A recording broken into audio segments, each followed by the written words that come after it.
अब हम चर्चा करेंगे क्लासिफिकेशन।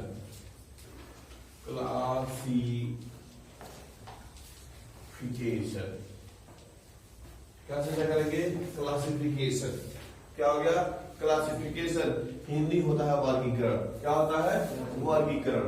आप पढ़े होंगे कि कितना हो गया था, 1.6 to 1.8 मिलियन क्या थे जीव हम लोग पढ़े थे, यही पढ़े थे। लगभग 16 से 18 लाख प्रकार के जीव जंतु पाए जाते हैं, यही पढ़े थे हम लोग। तो 16 से 18 लाख प्रकार के जीव जंतु पाए जाते हैं। तो अध्ययन की सुविधा के लिए, किसकी सुविधा के लिए? अध्ययन की सुविधा के लिए क्या किया जाता है? उनको अलग अलग वर्गों और समूहों में बांटा जाता है। किसको बांटा जाता है? जीवों को।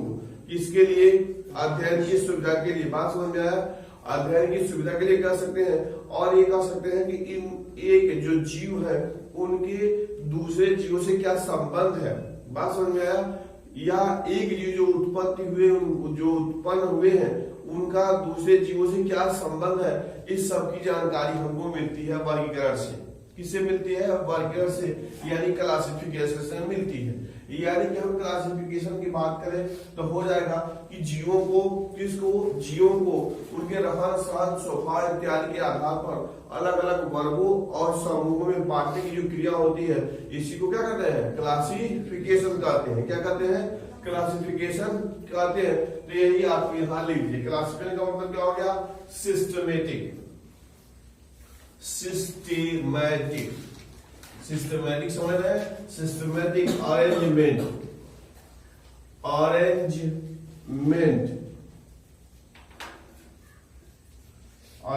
Of any organism.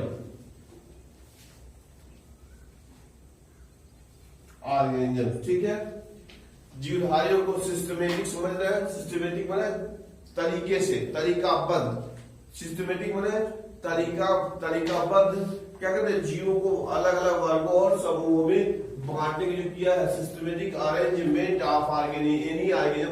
किसी जीवधारी को क्रमबद्ध तरीके से जो व्यवस्थित करने की जो क्रिया है, उसी को क्या कहते हैं? क्लासिफिकेशन कहते हैं।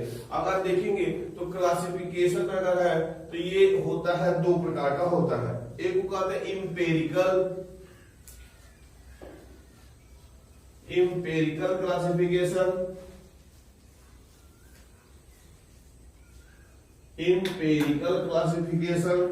और दूसरा है रेशनल क्लासिफिकेशन।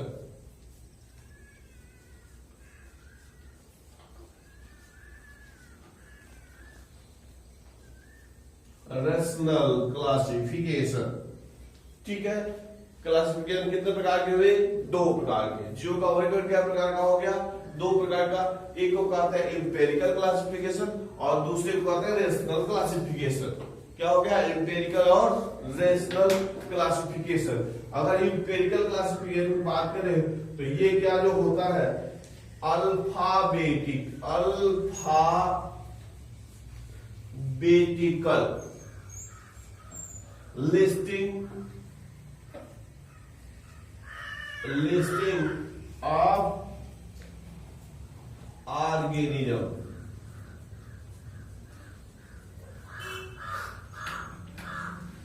ठीक है। तो परीक्षा में जब मैंने पूछता है इन आपके जो क्या हो गया, जो नीट परीक्षा है उसमें देता है इम्पेरिकल क्लासिफिकेशन में क्या होता है? क्या होता है? तो अल्फाबेटिकल लिस्टिंग है। अल्फाबेटिकल समझ रहे हैं? अल्फाबेटिकल समझ रहे हैं कि क्या हो? जैसे अल्फाबेट समझ रहे हैं ना, कि जैसे मान लीजिए ABCD अंग्रेजी का जो अल्फाबेट है, तो जो पहले आएगा उसको पहले अरेंजमेंट करते हैं। जिसका नाम मान लो A से आया हो तो उसको पहले लिखेंगे, फिर उसके बाद BC ऐसे। तो ऐसे अरेंजमेंट को जो अंग्रेजी के शब्दों के अनुसार आते हो, जैसे जैसे नाम रहेगा उसी हिसाब से व्यवस्थित करते चले जाएंगे। तो इसको क्या कहते हैं?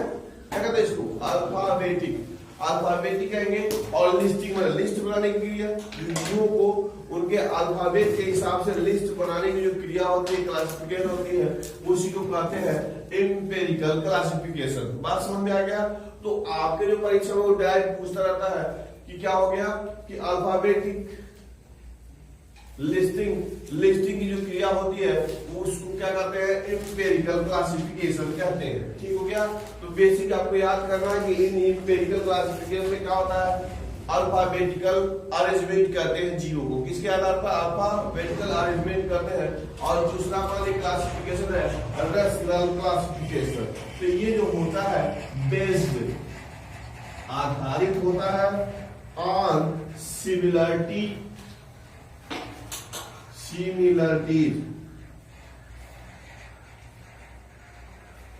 And dissimilarity.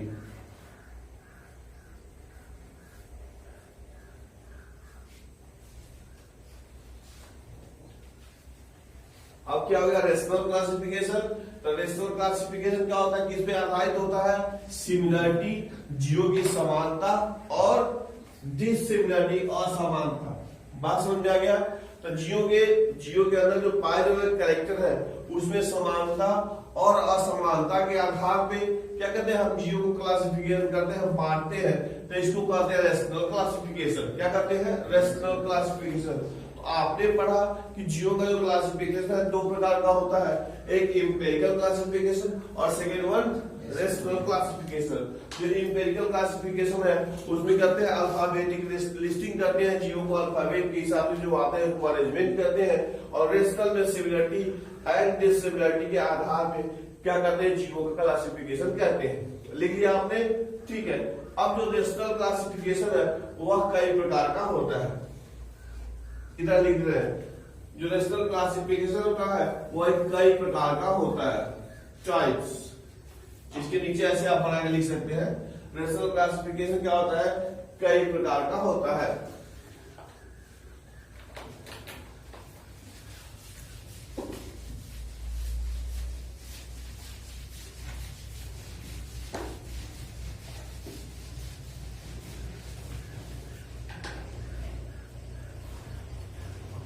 रेशनल क्लासिफिकेशन ये टाइप्स है।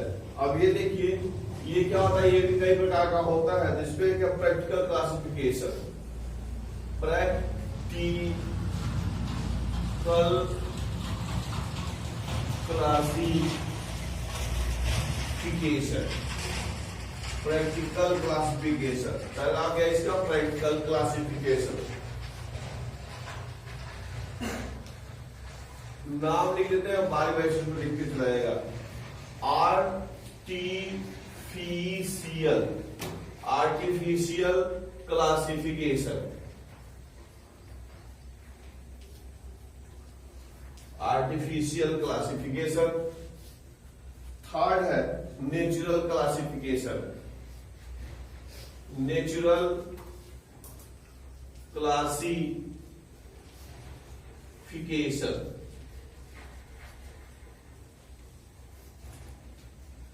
फोर्थ है phylogenetic, PHYLOGENETIC, phylogenetic classification.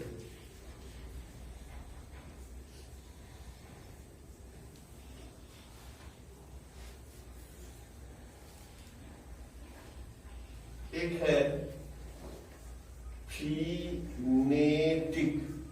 Phenetic classification,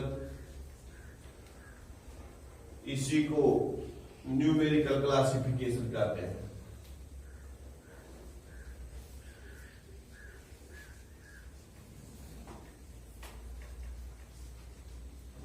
numerical classification कहते हैं, ठीक है। तो ये क्या प्रकार के हो गए, practical classification, artificial classification, natural classification, phylogenetic classification और फिनेटिक क्लासिफिकेशन, जिसे न्यूमेरिकल क्लासिफिकेशन भी कहते हैं। बात समझ में आया। इतने प्रकार के हम लोगों ने क्लासिफिकेशन को पढ़ा, ठीक है। अब इसमें देखेंगे, अगर थोड़ा एक लाइन लिखना है, अगर हम बात करें प्रैक्टिकल क्लासिफिकेशन की, किसकी, प्रैक्टिकल क्लासिफिकेशन की, ये जो होता है इसमें plants are classified,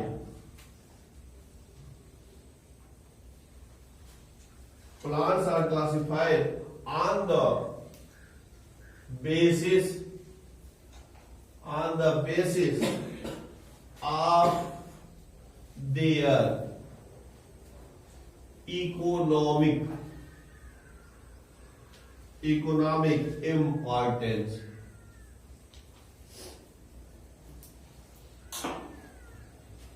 Importance of human use.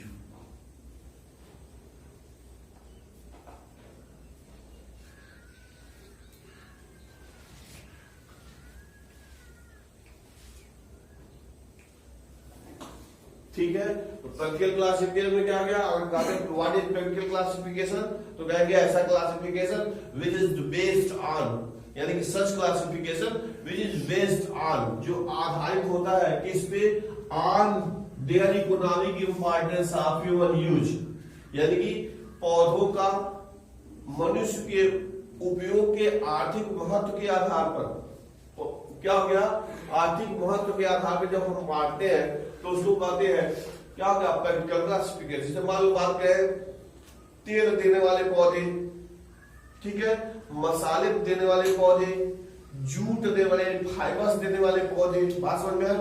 ऐसे जब हम कैटेगराइज करते हैं मेडिसिनल प्लांट, जो क्या कहते हैं हमको, जिससे औषधि वगैरह प्राप्त होती है, तो इस प्रकार का जो क्लासिफिकेशन होता है तो उसको क्या कहेंगे? Practical classification.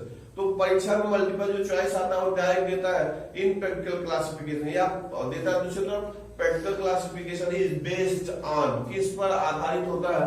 तो नाम दे देगा, इकोनॉमिक इंपॉर्टेंस एक ऑप्शन रहेगा, बाकी 2-3 और अन्य रहेगा, तो हो जाएगा इकोनॉमिक इंपॉर्टेंस के आधार पर जो क्लासिफिकेशन करते हैं तो उसको कहते हैं क्या हो गया?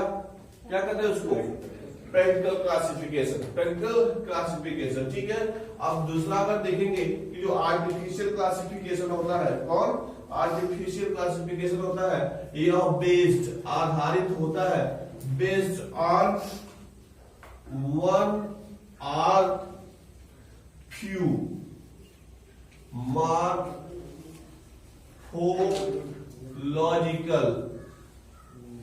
मार्फोलॉजिकल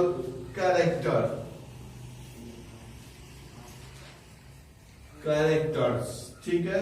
ये है ओल्डेस्ट क्लासिफिकेशन है, ओल्डेस्ट क्लासिफिकेशन है। नाम सुनोगे, अरस्तु, अरस्तु, ठीक है, थियोफ्रेस्टस,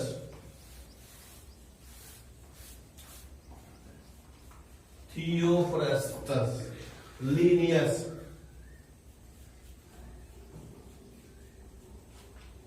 ये जो साइंटिस्ट थे, इन लोगों का जो क्लासिफिकेशन था, आपने क्या पढ़ा? Artificial classification. क्या लिखा? Artificial classification. तो ऐसा क्लासिफिकेशन किसके आधार पे? वन या फ्यू, मतलब कुछ, वन या कुछ, क्या? मार्फोलॉजिकल कैरेक्टर, याद हो आपको? मार्फोलॉजी हम लोग चर्चा किए थे, मार्फोलॉजी चर्चा किए थे, विज्ञान की वह शाखा जिसके अंतर्गत जीव के एक्सटर्नल कैरेक्टर का अध्ययन करते हैं, तो उसको मार्फोलॉजी कहते हैं। तो जो बाह्य संरचनाएं होती है, बाह्य कैरेक्टर जो होते हैं, उसको क्या कहते हैं? मार्फोलॉजिकल कैरेक्टर कहते हैं। क्या कहते हैं? Morphological character. तो बाह्य लक्षण, बाह्य जो गुण होते हैं, उसके आधार पे जो पौधों का जो वर्गीकरण किया जाता है उसको आर्टिफिशियल कैरेक्टर क्या कहते हैं? आर्टिफिशियल क्लासिफिकेशन कहते हैं। बात समझ में आया? अगर आर्टिफिशियल की बात करें तो एक और लिखा गया है, ओल्डेस्ट क्लासिफिकेशन, सबसे पुराना वर्गीकरण है, सबसे पुराना वर्गीकरण। पुराना का मतलब समझ है कि जब शुरुआत हुई थी सभ्यता, जब क्लासिफिकेशन शुरुआत की गई थी तब था, लेकिन अब आज वो मान्य नहीं है। अब वो क्या? आज मान्य नहीं है। तो ओल्डेस्ट क्लासिफिकेशन है। अरस्तु, नाम सुना ही है, फादर ऑफ साइंस कहते हैं इसको। अरस्तु ने जो क्लासिफिकेशन दिया था वह किस पे आधारित? कौन क्लासिफिकेशन था? आर्टिफिशियल क्लासिफिकेशन था।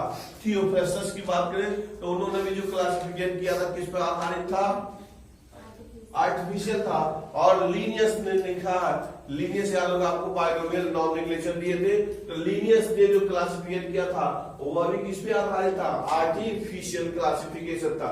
अब इसमें नाम देके पूछता रहता है, पूछता रहता है कि दे देगा कि विच वन सपोर्ट इन, निम्न साइंटिस्ट में से कौन से सपोर्ट में थे आर्टिफिशियल क्लासिफिकेशन के।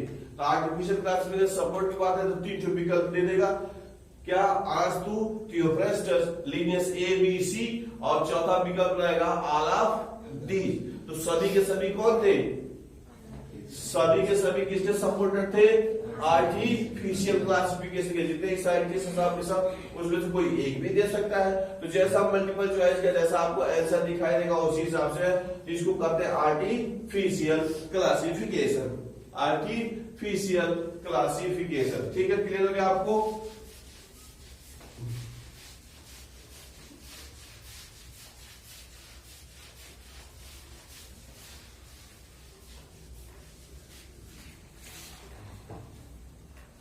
Artificial classification.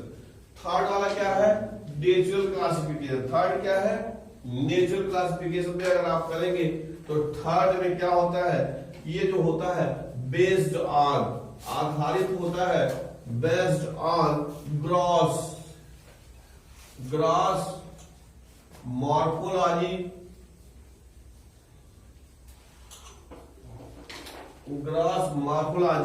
And other possible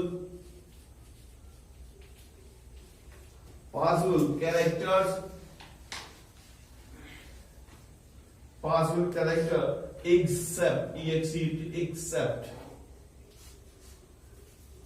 except क्या है? Phylogenic.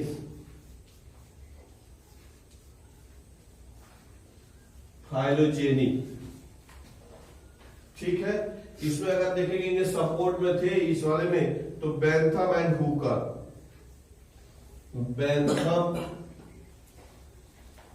HOOKER, Hooker classification, Bentham and Hooker classification. लिखा आपने, क्या लिखा कि बेस्ड ऑन, आधारित है, ग्रास मतलब इकट्ठा, ग्रास मतलब सम्मिलित करते हैं, ग्रास मॉर्फोलॉजी, ग्रास मतलब कुल से मतलब होता है, ठीक है। ग्रास मॉर्फोलॉजी मतलब एक साथ ढेर सारे वाह्य कैरेक्टर के आधार पर लिखा गया है, लेकिन अदर पॉसिबल कुछ और लक्षणों पे आधारित होता है। समझ लीजिए कि जब ग्रास मॉर्फोलॉजी आए, कौन आए? ग्रास मॉर्फोलॉजी आए तो उसको क्या कौन क्लासिफिकेशन करते हैं? Natural classification. नेचुरल क्लासिफिकेशन में क्या होगा? ग्रास मॉर्फोलॉजी हो गया, और इसमें लिखा गया एक्सेप्ट मतलब बजाय, एक्सेप्ट में समझते हैं अपवाद के लिए आता है एक्सेप्ट, ये फाइलोजेनी इसमें नहीं आता है, ठीक है। ग्रास मॉर्फोलॉजी हो गया लेकिन फाइलोजेनी वाला कैरेक्टर नहीं आता। फाइलोजेनी का मतलब आगे हम पढ़ेंगे कि जो इवोल्यूशन है, कौन? इवोल्यूशन, जो जैव विकास है उस पे आधारित जो कैरेक्टर होते हैं उसको फाइलोजेनिक कहते हैं। क्या कहते हैं? फाइलोजेनिक कहते हैं। तो ये फाइलोजेनिक वाला नहीं होता है, इसको छोड़ के बाकी जो ग्रास मॉर्फोलॉजिकल कैरेक्टर होता है, वाह्य लक्षण के आधार पर जो वर्गीकरण होता है उसी को कहते हैं, क्या चीज कहते हैं? नेचुरल क्लासिफिकेशन कहते हैं। और इसके सपोर्टर थे, इसके कौन सपोर्टर थे? Bentham and Hooker. बेंथम और हुकर किसके सपोर्टर थे? किसके? Natural classification. ये भी खूब पूछता है कि Bentham and Hooker supports, Bentham and Hooker classification is based on, या इज टाइप्स आर, किस प्रकार का बेंथम एंड हुकर का जो क्लासिफिकेशन है और किस प्रकार का क्लासिफिकेशन है, तो कह सकते हैं कि नेचुरल क्लासिफिकेशन है। क्या है वो? नेचुरल क्लासिफिकेशन है। और दूसरा पूछ सकता है कि नेचुरल क्लासिफिकेशन में क्या होता है, व्हाट हैपेंस, या चाहे नेचुरल क्लासिफिकेशन किस पर आधारित होता है, तो ग्रास मॉर्फोलॉजिकल कैरेक्टर होता है उसी पे आधारित होता है, तो उसको कहते हैं, क्या कहते हैं? Natural classification. लिख लिया सभी लोगों ने? ठीक है, natural classification.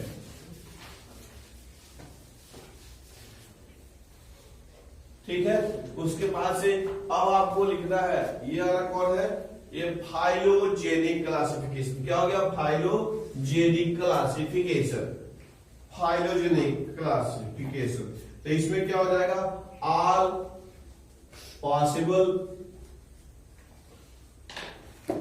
all possible characters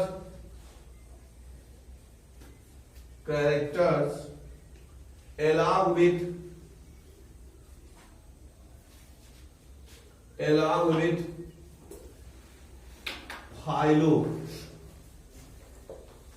phylogeny। ठीक है, आगे कर सकते हैं in this classification organism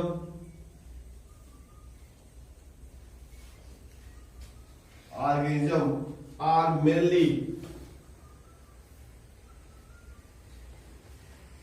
mainly classified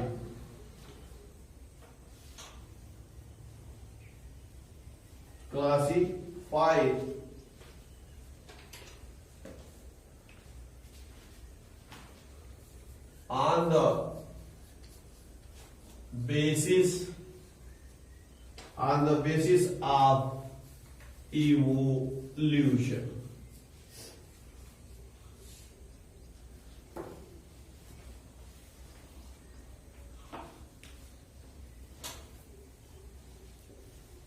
ठीक है, लिखा गया है ऑल पॉसिबल सभी संभावित लक्षण, पॉसिबल में संभावित लक्षण along with phylogeny, यानी कि फाइलोजेनी जो लक्षण होते हैं उस पर के साथ साथ जो सजीवों के संभावित कैरेक्टर होता है तो उसके आधार पर जो वर्गीकरण किया जाता है उसको क्या कहते हैं, फाइलोजेनेटिक क्लासिफिकेशन कहते हैं। तो फाइलोजेनेटिक, अब ये या सीधा कह सकते हैं कि फाइलोजेनेटिक जो क्लासिफिकेशन होता है वह किस पर आधारित होता है, इवोल्यूशन। इवोल्यूशन का मतलब विकास होता है, उद विकास होता है। आगे हम पढ़ेंगे उद विकास, इवोल्यूशन। ये जो जीवों में जो क्रमिक विकास है, जैसे आप पढ़े होंगे कि सबसे पहले एक कोश की जीवों का निर्माण होता है, यूनिसेलुलर जीवों का हुआ, उसमें क्रमिक परिवर्तन के फलस्वरूप मनुष्य जैसे जटिल शारीरिक संरचना वाले जीवों का निर्माण हो गया। ठीक है, तो ये जो निर्माण की जो प्रक्रिया है, जो धीरे धीरे क्रमिक परिवर्तन होता है, इसी को इवोल्यूशन कहते हैं। क्या कहते हैं, इवोल्यूशन। आगे हम लोग पूरा पार्ट ही है, पढ़ेंगे उसमें। तो अभी बस इतना समझिए, जीवों में होने वाले क्रमिक विकास जिसके फलस्वरूप एक कोश की जीवों से मनुष्य के जैसे शारीरिक जटिल शारीरिक संरचना वाले जीव का निर्माण होने की जो क्रिया होती है, इसको इवोल्यूशन कहते हैं। और ये क्रमिक परिवर्तन के फलस्वरूप हुआ। ये क्या हो गया, क्रमिक परिवर्तन के फलस्वरूप करोड़ों वर्ष लगे जिसके फलस्वरूप ऐसा संभव हुआ। तो क्या हो गया, ये कौन सी क्लासिफिकेशन है कि जिसमें हम क्या करते हैं, इवोल्यूशन पे आधारित जो लक्षण होता है उस पे आधार मान करके और जब हम वर्गीकरण करते हैं तो आता है फाइलोजेनेटिक क्लासिफिकेशन। बात समझ में? तो सीधे कैरेक्टर आपको याद करना है कि जो इवोल्यूशन पर आधारित होता हो, किस पे आधारित हो, इवोल्यूशन के आधार पर, यानी search classification which is based on evolutionary characters. क्या हो गया, जो उद्विकासी जो लक्षण होते हैं उस पर आधारित जो गुण क्लासिफिकेशन होता है उसको कहते हैं फाइलोजेनेटिक क्लासिफिकेशन। ठीक है, लास्ट वाला हम लोग चर्चा कर रहे हैं, ये हो गया न्यूमेरिकल क्लासिफिकेशन या फेनेटिक क्लासिफिकेशन। लास्ट वाला लिखेंगे फेनेटिक क्लासिफिकेशन या न्यूमेरिकल क्लासिफिकेशन। ठीक है, अब इसमें ध्यान लिख लीजिए नंबर, इसमें क्या कहते हैं, number and code. Number and codes are assigned AWS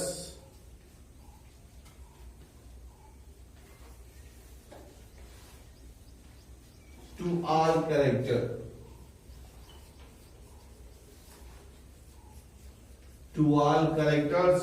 and the data are prepared and then processed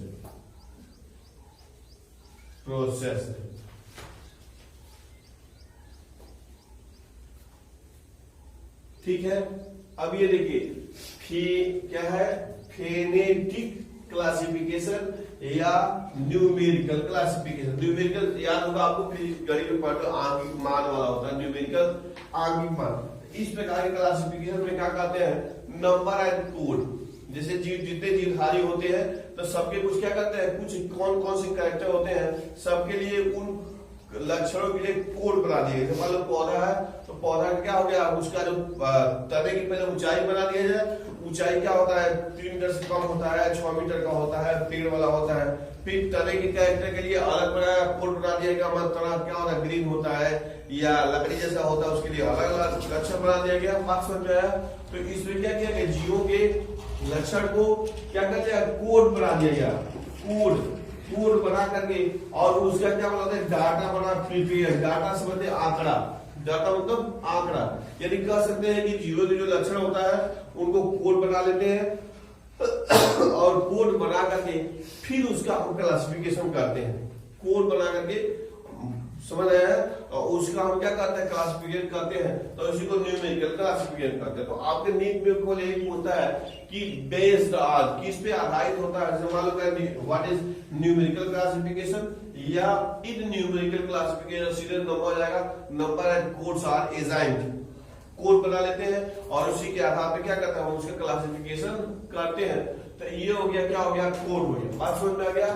तो इस प्रकार का जो क्लासिफिकेशन होता है उसको क्या कहते हैं, हाँ ये हो गया फिनेटिक क्लासिफिकेशन या न्यूमेरिकल क्लासिफिकेशन। फिनेटिक क्लासिफिकेशन और न्यूमेरिकल क्लासिफिकेशन, ठीक है। तो ये क्लासिफिकेशन हम एकदम पढ़े, याद करते रहेंगे। शुरू में आपको लगता है, लेकिन क्या होगा, जैसे याद करते रहेंगे यही छोटी छोटी चीजें उसमें पूछी जाती है। छोटी छोटी चीजें हैं जो पूछी जाती है, तो जैसे याद करते चलेंगे, रेगुलर याद करते रहेंगे तो आपको पता भी नहीं चलेगा और सारा का सारा सिलेबस तैयार हो जाएगा, ठीक है। तो इस प्रकार से हम लोगों ने पढ़ा था, क्या पढ़ा, क्लासिफिकेशन। क्या पढ़ा, क्लासिफिकेशन।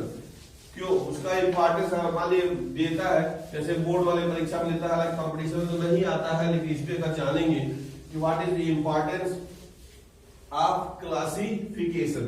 क्लासिफिकेशन का क्या महत्व, 9th के परीक्षा में आता था, क्लासिफिकेशन का महत्व क्या होता है। तो बता देंगे सीधे कि क्या कहते हैं, अध्ययन की शुद्धता नंबर 1 इंपॉर्टेंस हो गया, easy to study, easy to study. दूसरा अगर देखेंगे तो एक दूसरे से क्या संबंध है, एक दूसरे से क्या संबंध है, what is relation of organism to another organism. एक दूसरे जीवों से क्या संबंध है, तो उसका भी अध्ययन हमको पता चलता है। ये भी पता चलता है कि कौन जीव पहले आए थे और कौन जीव बाद में डेवलप हुए बने। ये सबका जो होता है, ये क्लासिफिकेशन से हमको पता चलता है। बात समझ में आएगा? तो इस प्रकार से क्या होता है, हम क्लासिफिकेशन का महत्व करते हैं, ठीक है। सब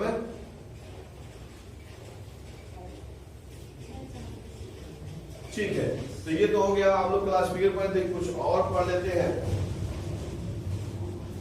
हेडिंग डालेंगे टेक्सोनॉमिक कैटेगरीज, हेडिंग डालेंगे taxonomic categories, categories, taxonomic categories, taxonomic. याद होगा टेक्सोनॉमिक कैटेगरीज आपने हेडिंग डाला, ठीक है। टेक्सोनॉमी याद होगा आपको, टेक्सोनॉमी क्या बताया गया था, विज्ञान की शाखा है जिसके अंतर्गत जीवों का वर्गीकरण करके अध्ययन करते हैं। यानी टेक्सोनॉमी क्या हो गया, तो branch of science in which we study of organism with the help of classification.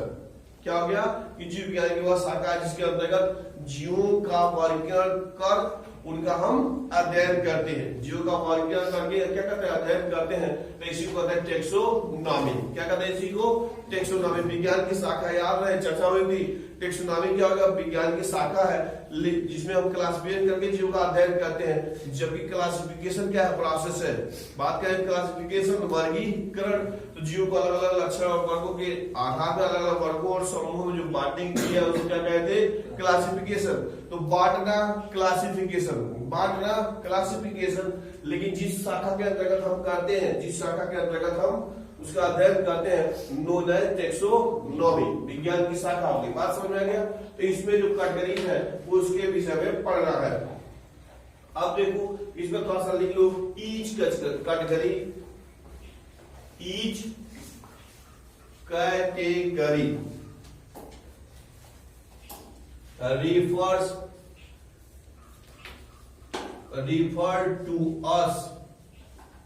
refer to us as a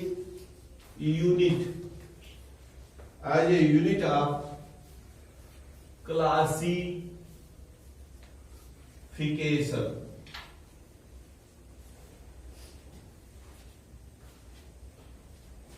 In fact,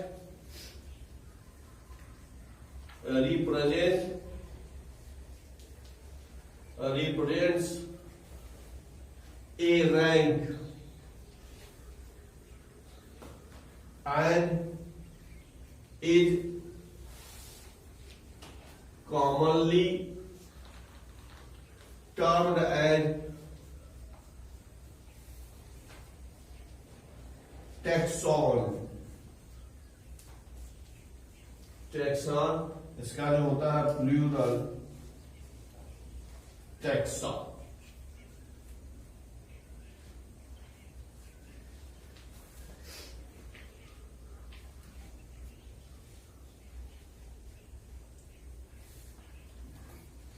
ठीक है, तो जो टेक्सोनॉमी में जो टर्म यूज करते हैं किसी भी से पहले आगे पढ़ेंगे, फैमिली होता है, जीनस होता है, किंगडम होता है, बात समझ में आया, स्पेसीज होता है, जाति होता है, तो सब जो भी होता है लिखा गया है ईच कैटेगरी, प्रत्येक समूह, वर्ग, refer to as a unit of classification, वह जो भी होता है वह वर्गीकरण की एक इकाई होती है। क्या होती है? वर्गीकरण की एक इकाई होती है। लिखा गया refers A unit of classification, यानी वर्गीकरण की एक इकाई को प्रदर्शित करता है। इनफैक्ट वास्तव में represent rank and commonly term है टैक्सॉन। जो क्लासिफिकेशन में किसी भी इकाई के लिए हम टैक्सॉन यूज करते हैं। क्या करते हैं? टैक्सॉन। बात समझ में आया? तो टैक्सॉन और से लिखा है प्लूरल टैक्सा। इसका बहुवचन क्या होता है? टैक्सा। बहुवचन क्या होता है? टैक्सा। तो ये खूब पूछा है परीक्षा में उसमें कि जो क्लासिफिकेशन की इकाई है, इसमें जो क्लासिफिकेशन है किसी को हम क्या कहते हैं, तो सीधे यूज होगा टैक्सा। क्या यूज होगा? टैक्सॉन सिंगुलर नंबर है और टैक्सा प्लूरल नंबर है, टैक्सा। तो वर्गीकरण की किसी भी इकाई को हम सामान्यतः टैक्सॉन कहेंगे। क्या कहेंगे? टैक्सॉन कहेंगे। और उसको बहुवचन यानी प्लूरल क्या हो गया?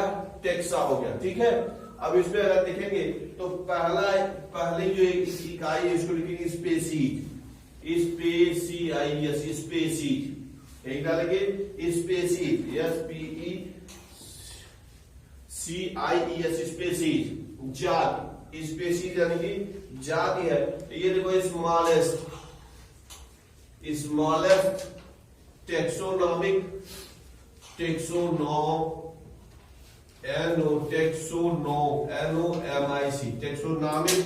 Category.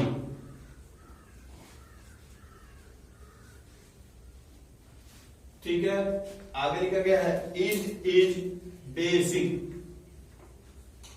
Basic unit of classification.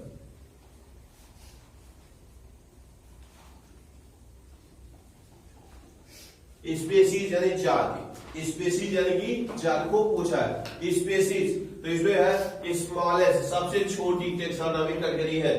जाति क्या हो गया? सबसे छोटी क्या है? कैटेगरी वाला इकाई है, टेक्सोनॉमिक कैटेगरी है। तो देता है स्मॉलेस्ट टेक्सॉन। अच्छा, स्मॉलेस्ट टेक्सॉन। ठीक है, तो सबसे छोटा वाला क्या हो गया? स्पेसीज यानी कि जाति, स्पेसीज यानी कि जाति। लिखा गया it is a basic unit of classification, यह वर्गीकरण की आधारीय क्या है? इकाई है। यूनिट का मतलब इकाई, यूनिट का मतलब इकाई, बेसिक का मतलब समझ ही रहे हैं, बेसिक का मतलब समझ रहे हैं। अगर स्पेसीज की बात करें तो जाति का मतलब होता है कि जीवधारियों का वह समूह जिसमें पारस्परिक लैंगिक जलन के द्वारा संतान उत्पन्न हो सकते हैं उसी को जात कहते हैं। बात समझ में? विज्ञान की जात की बात हम कर रहे हैं, जो धार्मिक कला उसकी बात हम नहीं कर रहे हैं। बात समझ में आया? तो जात का मतलब क्या होगा? ऐसे जीवों का समूह जिसमें पारस्परिक लैंगिक जनन के फलस्वरूप यानी सेक्सुअल रिप्रोडक्शन के फलस्वरूप संतान उत्पन्न हो सकते हैं होते हैं, तो उनको एक जाति का कहते हैं। बात समझ में आया? तो अगर मान लो मनुष्य की बात कही जाए तो जितने भी मनुष्य हैं सब एक जात के हैं, जितने भी मनुष्य हैं सब क्या है? एक जात के हैं, उनमें कोई बंटवारा नहीं है। लेकिन बंटवारा तो क्या हो गया? अब धार्मिक आधार पर बात दिया गया कि ये हिंदू है, ये मुसलमान है, सिख है, ईसाई है, क्रिश्चियन है। बात समझ में आया? लेकिन साइंस के हिसाब से देखेंगे तो सभी के सभी क्या है? एक जात के हैं। सभी के सभी क्या है? एक जात के हैं। जीवन की उत्पत्ति के विषय में बात करोगे, आगे पढ़ोगे, इवोल्यूशन में पढ़ोगे, तो जीवन की उत्पत्ति हुई तो सबसे पहले एक कोशिकीय जीवों का ही निर्माण हुआ। सबसे पहले एक कोशिकीय जीवों का निर्माण हुआ। उन्हीं एक कोशिकीय जीवों में इवोल्यूशन के फलस्वरूप जैसे जैसे वातावरणीय कारक था उसी कारकों के फलस्वरूप उसमें परिवर्तन हो गया और धीरे धीरे कैरेक्टर डेवलप होने लगे। बात समझ में आ गया? तो इसी प्रकार से अलग अलग प्रकार के लोग का, अलग अलग प्रकार के जीवों का निर्माण हुआ। जैसे मान लो मरुस्थलीय गए, जहाँ पानी कम है तो वहां कुछ दूसरे प्रकार के हो जाएंगे, जहाँ पानी अधिक है वहां दूसरे प्रकार के हो जाएंगे, जहाँ जलवायु कम है, नम है, अलग अलग प्रकार की कंडीशन, तो उसी प्रकार से अलग अलग प्रकार के जीवों का निर्माण हो गया। बात समझ में आ गया? तो सबसे छोटी स्मॉलेस्ट कैटेगरी की इकाई क्या हो गया है? जो इकाई है उसको क्या कहते हैं? स्पेसीज यानी जात कहते हैं। किसी कोई दिक्कत? तो टेक्सोनॉमिक कैटेगरी के विषय में हम लोग चर्चा कर रहे हैं कि जो वर्गीकरण करते हैं वो किस किन समूहों में बांटते हैं। तो सबसे पहले आया था, क्या आया था आपका? क्या आया था? बोलिए भाई। स्पेसीज। क्या आया था? स्पेसीज। दूसरा टेक्सोनॉमिक कैटेगरी है, अब इसको कहते हैं जीनस। जीनस, इसको हिंदी में वंश कहते हैं। जीनस यानी वंश। इसको लिख सकते हैं group, groups of related species, which have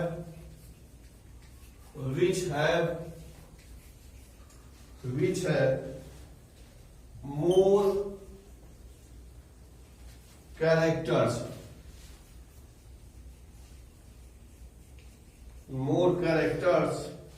in common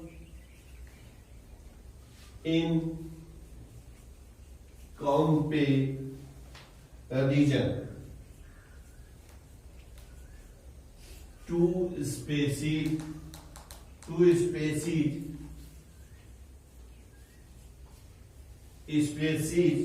of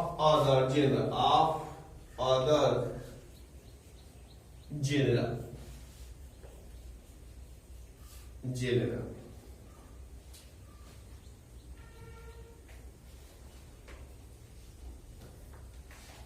ठीक हो गया?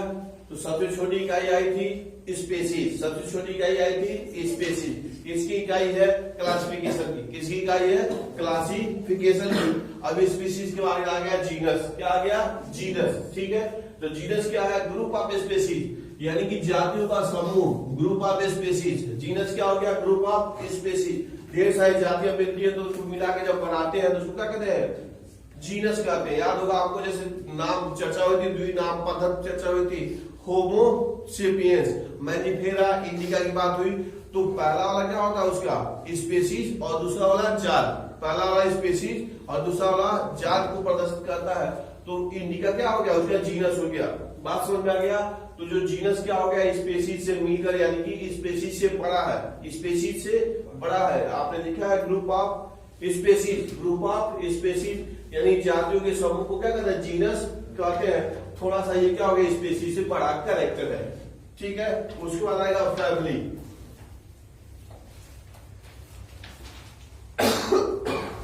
अब ये है group of related जीनरा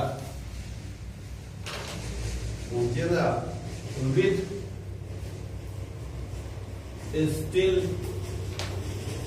less number less number of similarities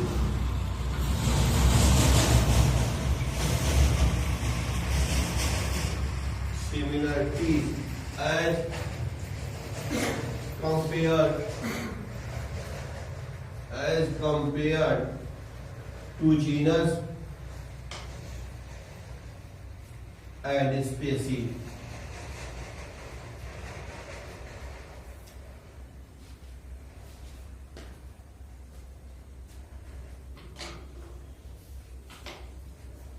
एक नेक्स्ट आर्डर, फैमिली के बाद जाएगा order, higher category,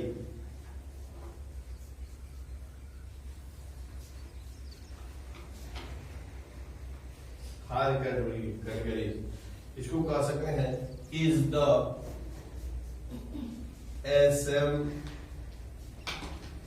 assemblage of families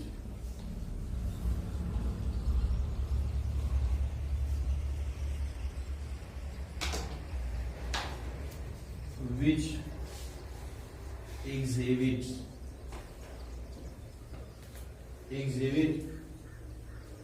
a few similar characters, a few similar characters.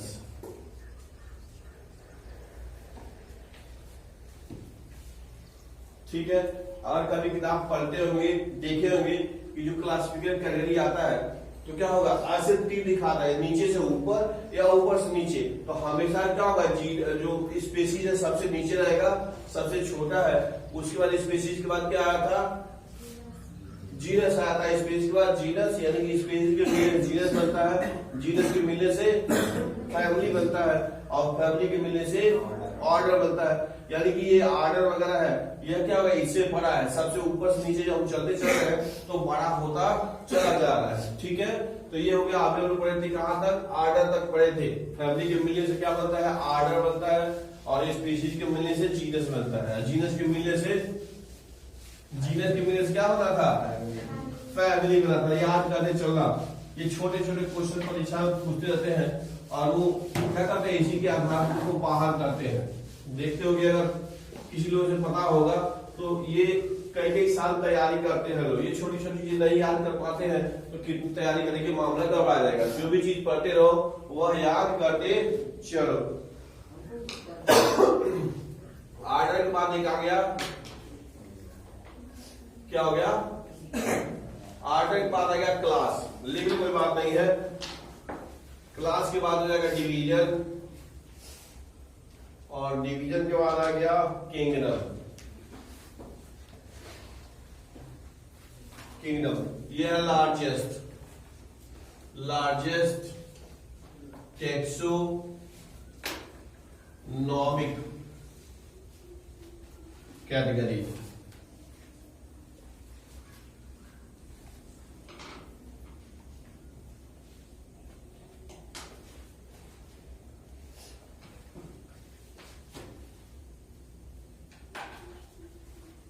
ठीक हो गया, क्लास हो गया।